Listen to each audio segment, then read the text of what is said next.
Okay, so welcome to episode 2 of the Conch Republic broadcast. I will probably get to explaining that name in episode 10 or I don't know, maybe even 20. It's going to take a little while. But the purpose of episode 2 is going to be to explain further Intersecular Parallels and Cross-Saecular contrasts. I know that in the introduction in episode 1, I was a bit pressed for time, and I just had to briefly mention what each of these are. And in my excitement, I also termed intersecular parallels by calling them meta-saecular parallels. And though that is partially correct, that's not as precise as it could be, because it's really a relationship between the two meta-saecula running in the same direction. These themes are parallel as opposed to contrasting.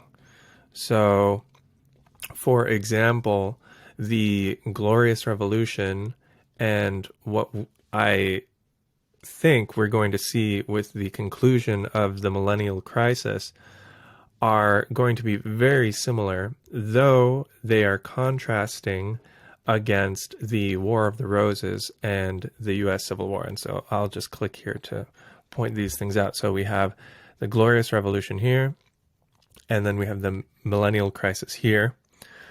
And these two micro quadrants, we have these large quadrants, but I'll just say quadrants, but we know they're micro quadrants. These two here, 1 and 2, and even if you go back further, you see similar things. I see, the Black Death, a little bit back in, I think it was the 1666 or 67-ish. There was a great plague in England, and I would be interested to explore even further to see if there were other plagues right in line with the Glorious Revolution. But that is kind of an aside. There is a bit of margin for error. I think it's all in the same wide moment. It's not like over here, we're not trying to draw a precise connection, even though these are both winters, and I'm sure there's some correlations, some precise correlations that we could point out. But as far as intersecular parallels go, this quadrant, this winter crisis, is going to be very similar in theme and technology and philosophy and mood as this, or to this Glorious Revolution, this inner secular quadrant here. So we'll take, for example, the American high from 46 to 64. I would say 1940 to 1960. I know that the political high is really officially ended with the assassination of John F. Kennedy. But I think that since the consciousness revolution is occurring in a summer generation, and since summer generations are defined by awakening, either philosophical or also religious, in mood, sentiment, you have to define the borders of an awakening, of a summer generation, by awakening characteristics, not so much by legal moments or the death of heroes or ideals. So when we're looking at the spring of spring, which is right here, there's a very interesting correlation between the American High and Merry England. And so what we see when we look at both of these springs of springs is that you have a huge bloom in art. They both occur after a major total war crisis. For us, most recently, we had World War II, shortly after the Great Depression.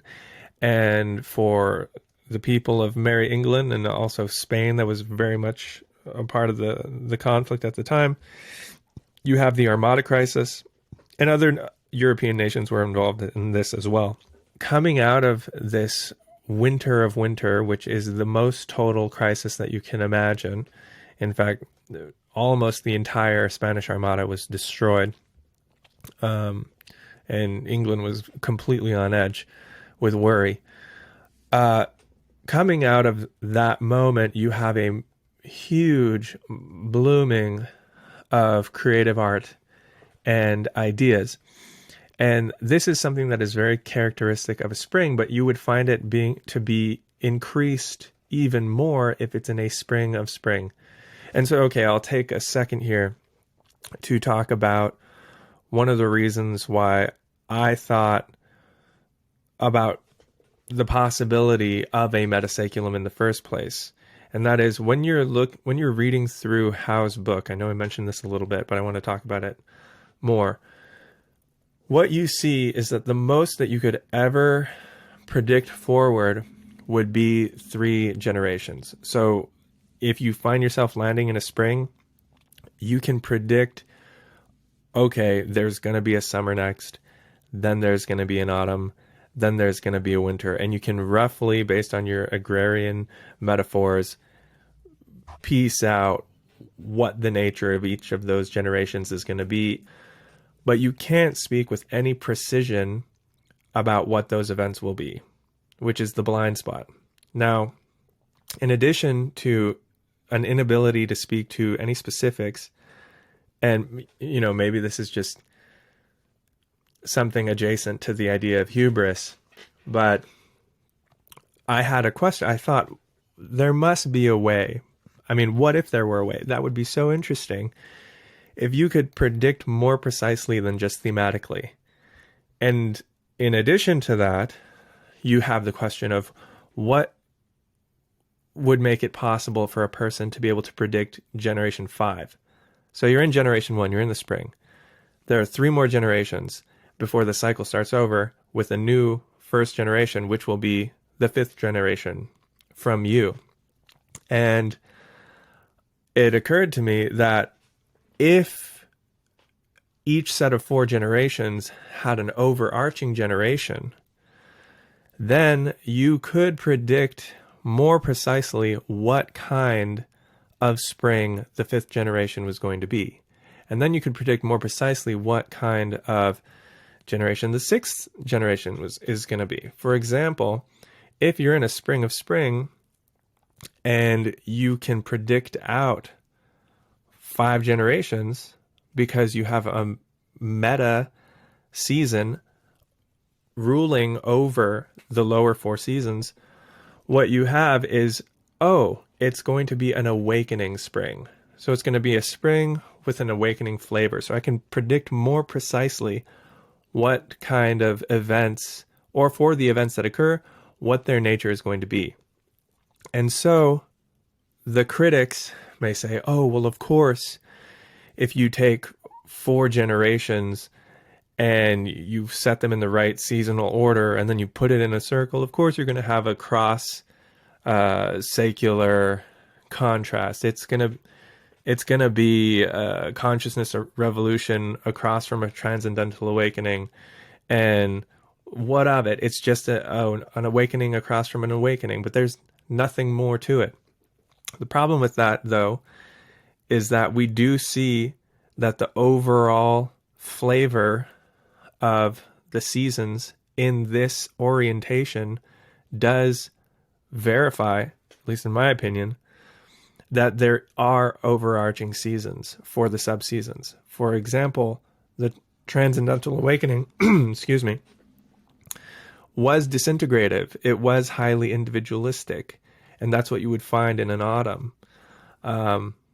In contrast with the consciousness revolution, which happens in a spring, it's a summer of spring, where the flavor of something that's happening in a spring, especially with the war mood, it's going to be restorative and it's going to be more communal. And that's why you found a massive bloom of communalism occurring in the 1960s. These were the vanguard of ideas. These are generation-defining ideas. And so that's a little note of mine on why I think that arranging the generations in this way with overarching seasons above them does open up many interesting interpretive possibilities. And in exploring these possibilities, I have found a number of patterns that are pretty consistent, very consistent, and even a number of things I might call rules. Though I can say I've only looked at so much information. Of course, there are going to be exceptions, and who knows why there are those exceptions. But they're not rule breaking, as in they don't completely make it so that the patterns are completely canceled out in any way. And I think that as you explore this kind of arrangement of Western history more, you will find your own patterns. And in fact, I would say that my goal is to become irrelevant concerning this map. I would like to teach as many people as possible with these videos so that you all can go and make your own interpretations and your own new discoveries and make cyclical time famous, because linear time is completely fake. It's not the way that the world works. And in fact, when it's very destination based, and from what we know and what we've seen, thinking in a destination based way about time is not healthy. It only leads to destruction and heartbreak and many, many things that are not good for humanity. But cyclical time, to me, relieves the mind of so much unnecessary tension. And it also makes sense of history. It helps the person who is looking at the events as they're arranged in cyclical time. It helps you to locate yourself in a large moving arc of events, and it helps you to better map the trajectory of the past so that you can better map the trajectory of your and your community's future. So I think cyclical time is a very important thing to explore, especially historically. There are so many things that you can miss when you're not organizing time. If you think it's just a line and it's just randomly going this way and that, well, you're going to miss out on a lot of information that could be used, and used well, used rightly, used beautifully. So, okay, I'm going to go back to intersecular parallels. So, all right. One of the interesting things here, all right, so you have World War II, Armada Crisis. You have World War I, which is also another total war, which you would expect if it was in a larger winter, because the wars that happen in a winter saeculum are going to be total. That is, total war is the war mood. Whereas wars that occur in a spring saeculum are going to be restorative. Wars in a summer saeculum are going to be controversial.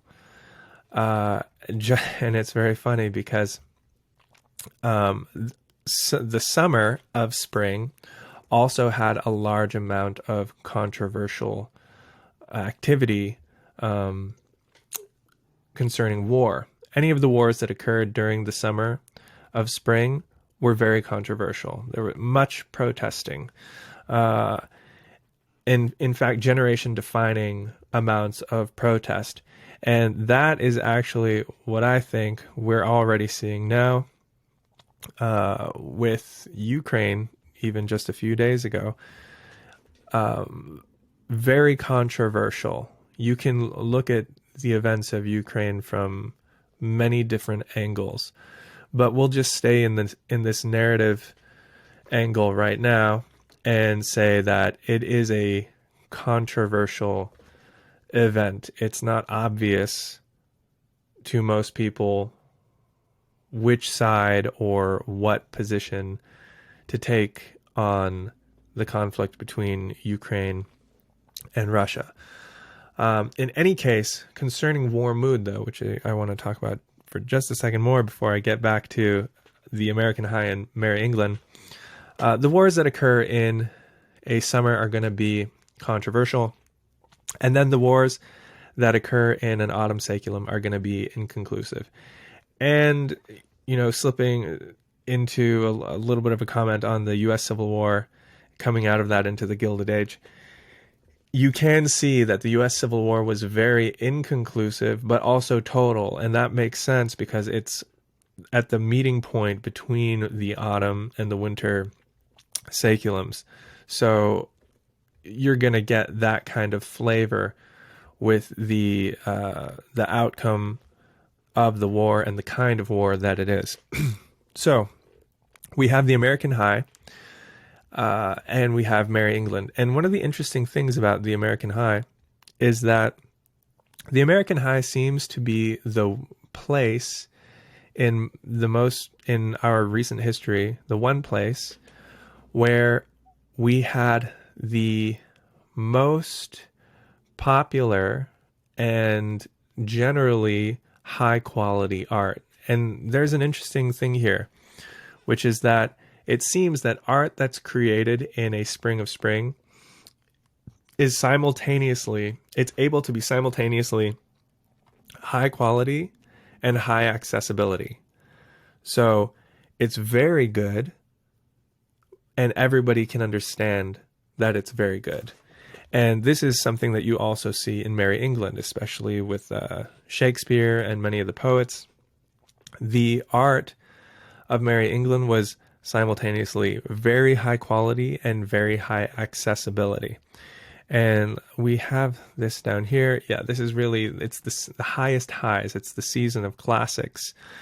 My suspicion is that if we keep going, and I have done this, it's just this map is kind of prohibitive for putting in all of the information for the many generations that go back. You can at least trace back the 80-year conflict cycle all the way back to like 2,300 years ago.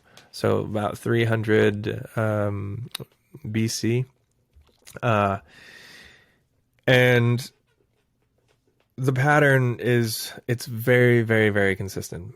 But so we're here, we have highest highs, and of course we're going to be able to do information here a little better because it's in recent memory and we have a lot more written history of these periods. So you have the highest highs in a spring of spring. And it's interesting to note that in contrast to art that's made in a spring of spring, art that's made in a spring of summer, and actually in the summer in general, is different in a very interesting way, because the art that's made in the summer saeculum is very high quality in a way that everybody acknowledges, but not in a way that everybody necessarily understands. So the art in a spring will be high accessibility, high quality. The art in the summer is going to be high quality, low accessibility. It's a bit more sophisticated. So it's harder to understand. It's harder to contextualize as an observer or a listener. And so these are some things to note about the art. I keep going on these rabbit trails. In a spring of spring versus a spring of summer. But let's get back to the intersecular parallels. So you can see, all right, we have American High, we have Merry England, we're seeing, okay, there really is something going on here with the kinds of things that are created in a spring of spring in one layer, and the kinds of things that are created in the spring of spring in another layer. They're very thematically similar. We can jump over to the War of the Roses and the U.S. Civil War. We see some very interesting similarities here. I'll just point out a couple. We can jump over to the War of the Roses and the Civil War. If you look into especially the War of the Roses, you see a lot of interesting, very strong similarities to the U.S. Civil War. And so, okay, it's also very curious that what we see here, and this I take as a verification that the hypothesis is on the right track, maybe even true, definitely having a bit of predictive power going into the past. You can kind of predict the past by saying, okay, so I see that the U.S. Civil War is a crisis in an autumn saeculum. And it's interesting, Civil War, you have that in an unraveling. So it's a disintegration, and that is what a civil war is. You have a disintegration of the nation or the people. And so it would make sense that the kind of crisis at the end of an autumn saeculum is going to be a disintegrative one. And a civil war fits that interpretation exactly. Now, if you go in a saeculum and you look at the Intersecular Parallel, well, the War of the Roses was also a civil war. And this is very different from the Armada crisis. Is that a civil war? No, but it's a crisis, right? Is the American Revolution a civil war? I think you could stretch the interpretation. Perhaps you could argue it was a kind of civil war, but not really, because the colony was not fighting amongst themselves. They were fighting a power across the ocean, a ruling power. And in fact, I would be curious to go back all the way to this quadrant that is intersecularly parallel to the American Revolution. I'm sure that there is going to be another kind of war for independence right about here, if you go in and look this up. So coming out of the U.S. Civil War, you have the Gilded Age, which is largely defined by a lot of work, cultural, architectural, business, that doesn't really last and doesn't really solve the problems that led to the U.S. Civil War or the problems that occurred because it happened. And so we have this Gilded Age, which is kind of a fake creative age. And it seems that a lot of the things that happen in a spring of winter, these things are kind of like seeds in cold ground. They can't take, and what things do take, they only have very shallow roots. So now let's look at a cross-saecular contrast. And so what's interesting about the U.S. Civil War, and this is going to begin to lead into probably an episode on Ukraine and the aftermath of COVID and some things that I think probably will happen based off of what has happened before when we were in this same segment of time and going into the next one. But it has a lot to do with the cross-saecular contrasts.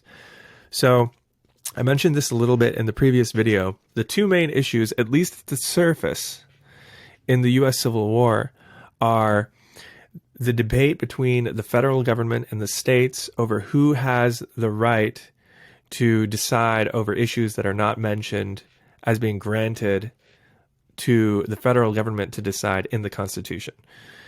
And then the second one is the issue of what to do about race and class issues in the states.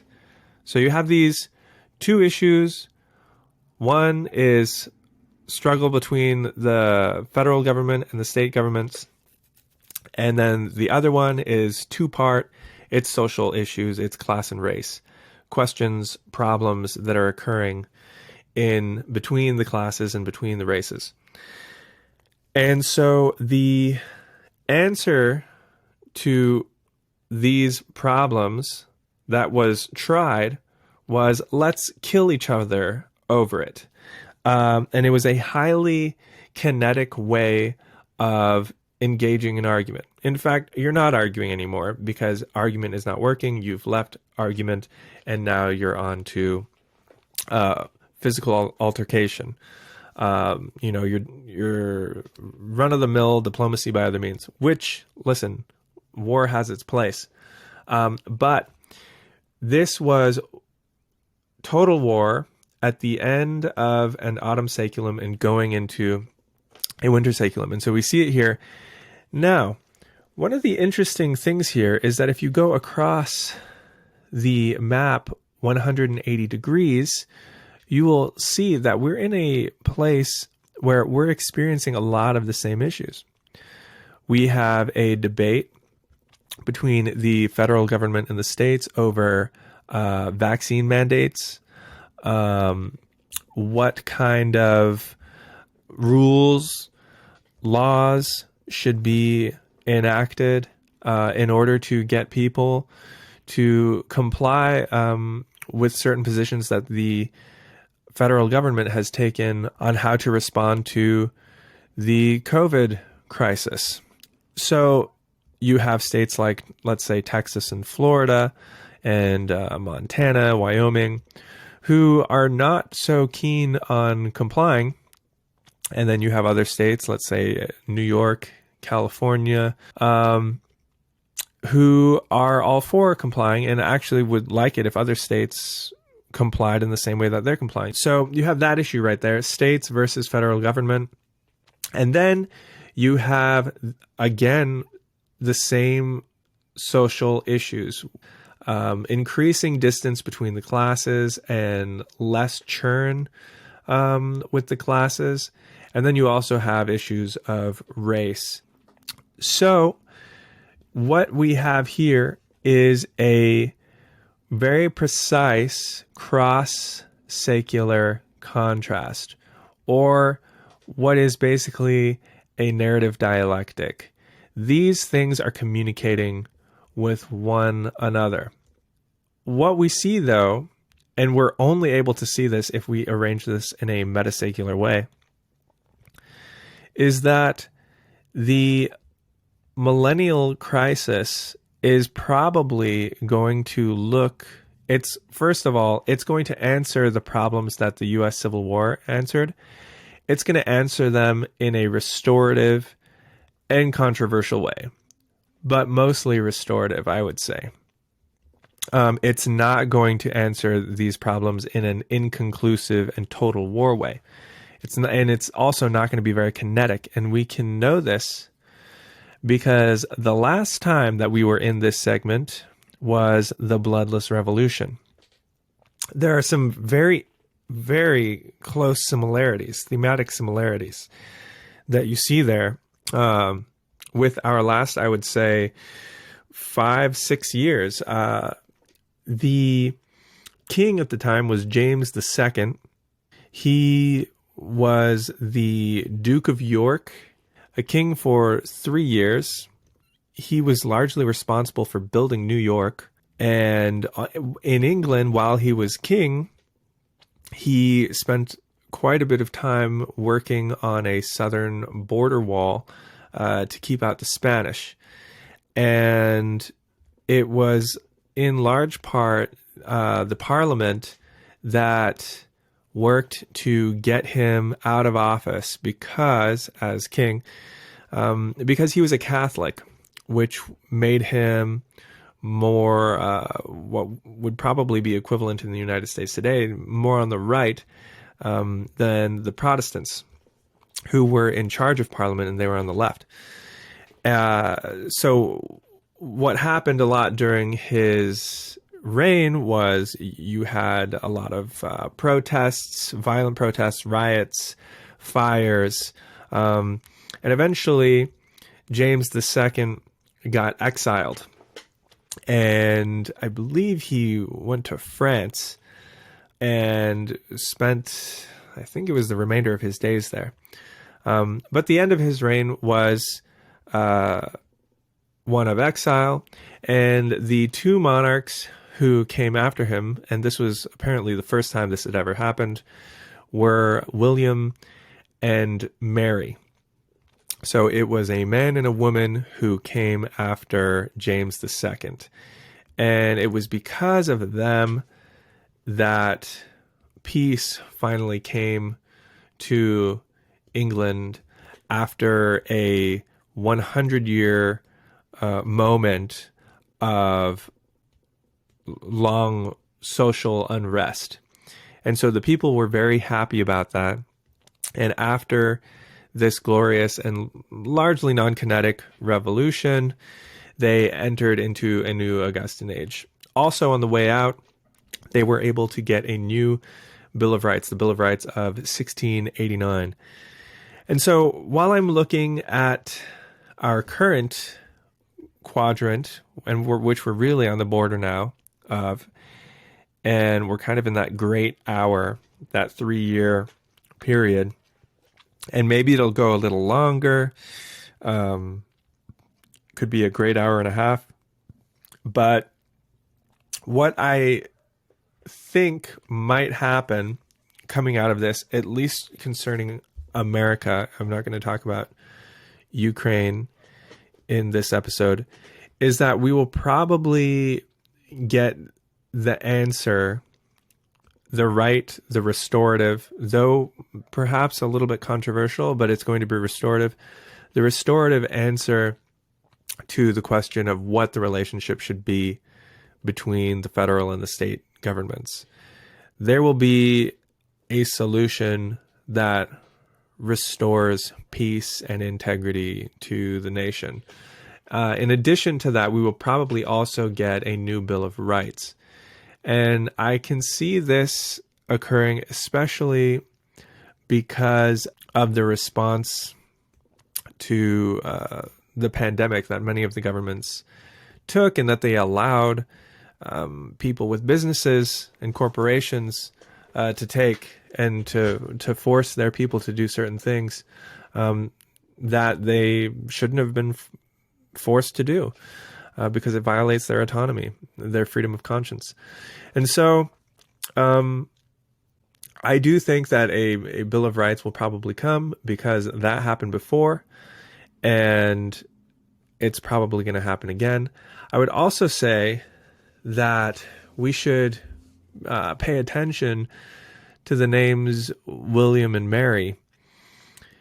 And perhaps Prince William is someone to pay attention to, and we'll see what happens with, I believe her name is Kate.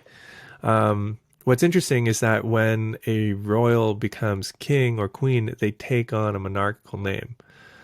I don't know if that's the official term for what it is, but they take on a new name as monarch. So we'll see what names they decide to take. I think it would be very interesting and something that maps to the meta-saeculum if they take the names William and Mary. Additionally, the United States really is the vanguard of the West. So perhaps, let's say, if we're still working with the United States as a narrative harbinger, you could get two leaders in Congress with those names. You could even have a president and a vice president with these names. These are all possibilities that could occur in order to to map to the previous saeculum. So these would be intersecularly parallel names that show up. And the reason why I'm even entertaining that is because you see it happen in other places. Like I mentioned in the previous video with Martin Luther and Martin Luther King, and then also with Elizabeth I and Elizabeth II. And I've seen this on a number of occasions. You're going to have names show up intersecularly and cross-saecularly. And perhaps a name is added, or maybe a name is subtracted, but the main name is going to be there. And it's kind of, what did I call it? I called it a fractal narrative reincarnation. I will talk more about that later. I know it's like an insane name or term, but when you stumble upon a new paradigm, a new way of seeing things, what is necessary in order to talk about it is to come up with what is called what I'm calling a temporal observation language. But what is necessary in order to be able to talk about the paradigm is an observation language. And so that's largely what we're talking about right now. Is I, with some friends of mine, have been able to find patterns in this map, and because they're consistent, we've given those patterns and those methods of observation some names, and we've said, oh, these relationships have this name that is useful for pointing to them. And these terms, these names, are part of the observation language that you can use to interpret the map. And so you have these intersecular parallels, you have cross-saecular contrasts, and there are certain details that hang on these two things that are all part of a narrative dialectic, or maybe a science of narrative dialectics. And like, this is very Hegelian in a way. But I think it's also perhaps a little bit more precise and less abstract because you can actually point to it on a map. And it's very, very, very tangible. So these are the main two terms, and you can see them all over the map. You can see Millennial Crisis, Glorious Revolution, having similar themes, similar technologies, similar philosophies, similar political events, and then they will be related in all these ways to, and in a cross-saecular contrast, to events that happen in War of the Roses, U.S. Civil War. So obviously, up here, since we're in a spring saeculum going into a summer saeculum, you see all over the news people saying, oh, Civil War, Civil War. Well, it's interesting because that is related 180 degrees across the meta-saeculum to the U.S. Civil War. And why are they saying that? Well, because we're encountering a lot of the same issues. But one of the nice things is that because of the meta-saeculum, we can know, but it's not going to be a civil war, and it's not going to be kinetic. It's going to be bloodless. It's going to be non-kinetic. It's going to be mostly mimetic. It's going to be information war. And in this information war, when people get taken out, they get taken out in their capacity to communicate the information. They get canceled. They get banned. Any number of things that fall under those two categories. But the Glorious Revolution, this mimetic war that we're in right now, it's the outcome and the nature of it is restorative. Mostly restorative, I would say. Kind of controversial, but mostly restorative. So, intersecular parallels, things that are part of one meta-saeculum on an outer shell of next to an inner shell of another meta-saeculum. And then you have the cross-saecular, so one saeculum over here, and this is all the same saeculum, right? right? Here we go. And then you're down here across 180 degrees, and you have this cross-saecular contrast. Now, there is another thing, and I'm kind of jumping ahead just a little, but I want to give it to you so that you can try to figure it out on your own if you want. So what I've found, and I've found it to be a very good map, it's an interesting discovery, is that it seems that the summer generation in the saeculum prior to the summer season, the summer generation prior to the summer saeculum is like a thematic map. Things that happen between 1960 and 1980 are the map for the things that happen between 2020 and 2100. Like, these are the themes, just 100%. I've seen it over and over and over again. And I will do episode number 4, probably, or 5, because I'm going to insert the Ukraine episode probably after this next one, about fractal foreshadowing and fractal narrative reincarnation, and then kind of a narrative deja vu is what I'm calling these things. So check these out, see if you can figure them out. Summer of Spring is a foreshadowing of the summer saeculum. And also explore on the map the intersecular parallels that you see everywhere here, and then the cross-saecular contrasts. You want to look at those. Now, you can buy a high-resolution map PDF on themapmaker.gumroad.com, and you can also subscribe there to support the broadcast.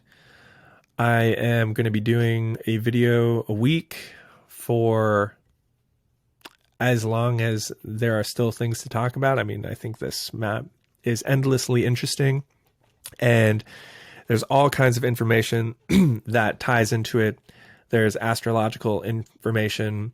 Any kind of Western history ties into it. I think that some things that Oswald Spengler had to say are very interesting in relation to this map, as far as a multipolar world and a multi-civilizational world. It seems that maybe every civilization has their own shell. And so that's a project that, you know, anyone can engage in. I mean, even with this one, you can fill out the information even more. You can make it more precise. You can do it with computer programs. There are all kinds of things that you can do with this map. You can add stock market information to it. There are very interesting things here with the Great Depression and the stock market crash. Turns out 180 degrees across the meta-saeculum, there was an early complete economic crash in the colonies, and I have that information written down. Let's see, what year was it? It was the Great Depression of 1765 over here, and it's directly across from the stock market crash of, what is it, 1929? And so these kinds of things, you know, we think that they're random, but for some reason, the randomness of time, the chaos of time, has order in it. And one of the things that we get to do is explore that order and surf its waves. So thank you for watching. Like, subscribe, do the things that are good for the channel, and that will help make cyclical time famous again. Thank you for listening.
We got another sale.